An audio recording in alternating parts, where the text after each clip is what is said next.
बोला ना कथा विश्राम ऐसे भागेंगे जैसे कोई स्कूल की छुट्टी मिल गई हो। मास्टर जी जैसे नहीं घंटी टन टन बजाते और बच्चे एकदम 9 2 11 हो जाते हैं, ऐसे वो भागो अब चलो छुट्टी खत्म।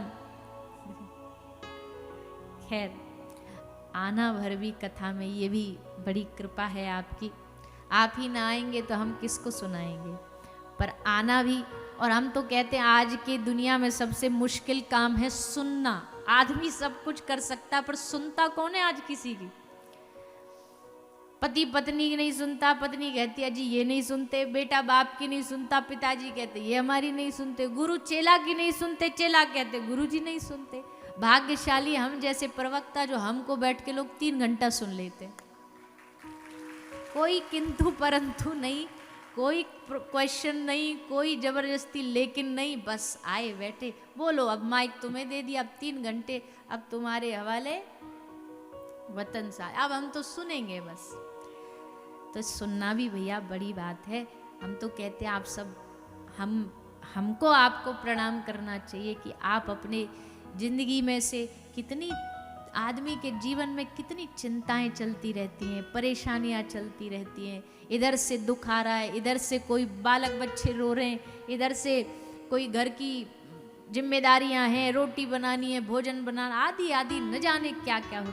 उसमें से भी निकल के अगर आप यहाँ 2-3 घंटे अगर निकाल के भगवान की कथा सुन पा रहे हो, इसका मतलब यही है कि आप भगवान से प्रेम करते हो, तभी आप यहाँ आए हो। हम तो यही मानेंगे, प्रेम करते हो तभी यहाँ आप आए हो। ये कोई नेताओं जी की सभा थोड़ी है कि भाई हम कोई लेक्चर दे रहे हैं, अपना कोई गुणगान सुना रहे हैं, आप हमें सुनने आए हो। कई लोग आजकल, बुरा नहीं मानिएगा, माफ करना, पर ये करो मत कभी भी।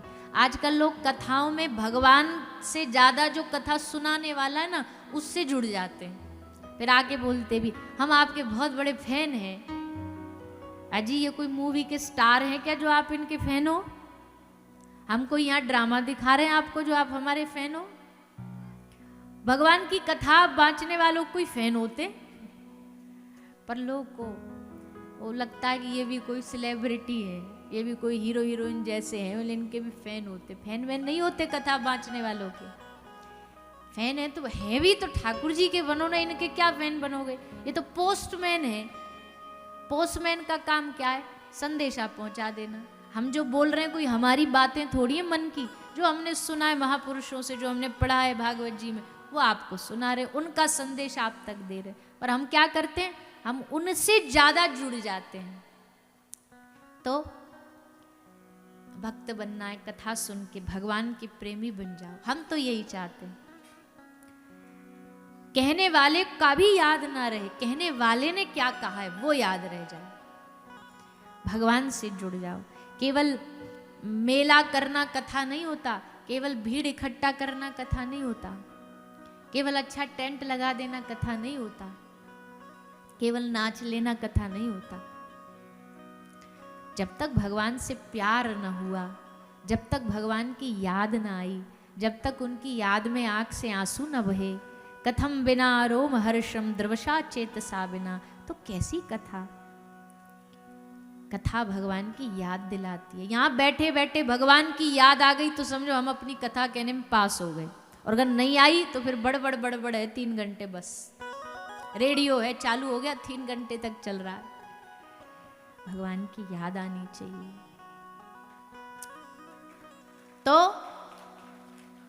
विमान आए ना आए कोई फर्क पड़ता नहीं, आ भी जाए तो बढ़िया, ना भी आए तो भी कौन से भग रहे हैं, यहीं रहेंगे प्रभु जब तक रहेंगे, फिर अगली कथा सुनेंगे, फिर अगली कथा सुनेंगे, फिर आगे कथा श्रवण पान करेंगे।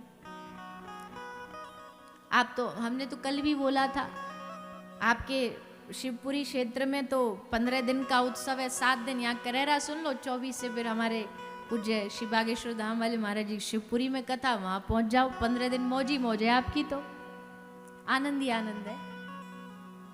रोका किसने भैया? कथा तो कथा है, कथा का आनंद तो रस पान करना है।